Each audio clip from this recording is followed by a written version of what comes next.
Law number 1, law of infection, যার মানে হলো avoid unlucky and unhappy people. এর মানে কি? কোনোদিন কাউকে জলে ডুবতে দেখেছেন? এবার যদি আপনি তাকে বাঁচানোর জন্য কোনো লাইফ সাপোর্ট বা দড়ি ছাড়াই জলে ঝাঁপিয়ে পড়েন, তাহলে কি হবে? সে ব্যক্তি তো জলে ডুববেই, সাথে সে আপনাকেও জলে ডুবিয়ে ছাড়বে। আমি তো ডুববো বন্ধু, সাথে তোমাকেও নিয়ে যাব। 48 লজ অফ পাওয়ার সিরিজের এটি first law, law of infection.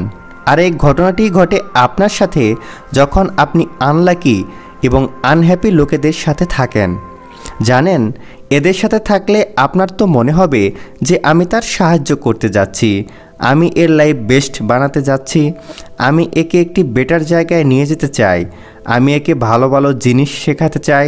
But ইতিহাস সাক্ষী আছে যে একজন ব্যক্তি যতক্ষণ না অবধি নিজের সাহায্য করতে পারছে, ততক্ষণ অবধি সে কাউকে সাহায্য করতে পারবে না। এই গল্পটিকে মনোযোগ দিয়ে শুনুন। গল্পটি লিওনার্দো দা ভিঞ্চি বলেছিলেন, যিনি মোনালিসা পেন্টিংকে বানিয়েছিলেন। একটি কাক একবার কিছু বীজকে নিজের ঠোঁটের মধ্যে নিয়ে নিজের বাসায় ফিরছিল। এখানে বীজকে আপনি একটি এন্টিটি বা একজন মানুষ মনে করেন। তো সেই বীজটি প্রাণপণ চেষ্টা করছিল যে কিভাবে কাকের ঠোঁট থেকে সে নিজেকে বাঁচাতে না পারলে তো বাসায় গিয়ে কাক তাকে খেয়ে নেবে। তো চেষ্টা করতে করতে ভুল করে কাকের ঠোঁট থেকে সে পড়ে গিয়ে নিচে একটি ক্লক টাওয়ারের দেওয়ালের ফাঁকে গিয়ে আটকে গেল। এবার সে দেওয়ালকে বলছে যে দেয়াল ভাই আমাকে প্লিজ বাঁচান, নয়তো সে কাকটি আমাকে খেয়ে নেবে। আমিও বাঁচতে চাই, একটি গাছ হতে চাই। এই কথাগুলির দ্বারা সে দেওয়ালকে ম্যানিপুলেট করার চেষ্টা করতে শুরু করলো যে আমি বৃক্ষ হলে তোমাকে ছায়া দেব, তোমাকেও আমি রক্ষা করতে পারবো, তোমাকে ঝড় বৃষ্টি রোদ থেকে বাঁচাতে পারবো।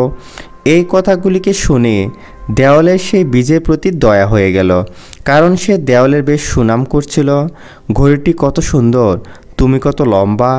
এবার এই কথাগুলিকে শুনে ক্লক টাওয়ার বুঝতে পারল না যে সেই বীজের আসল উদ্দেশ্য কী।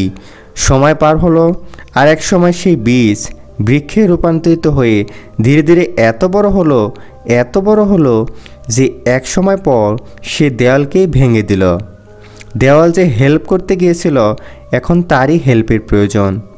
কনক্লুশন হলো এই যে একেবারে কঠোর হয়ে যান। এক্সেলেন্সের চাবিকে যদি পেতে চান, তাহলে দয়া আপনারই পথের কাঁটা হয়ে দাঁড়াবে। কেন?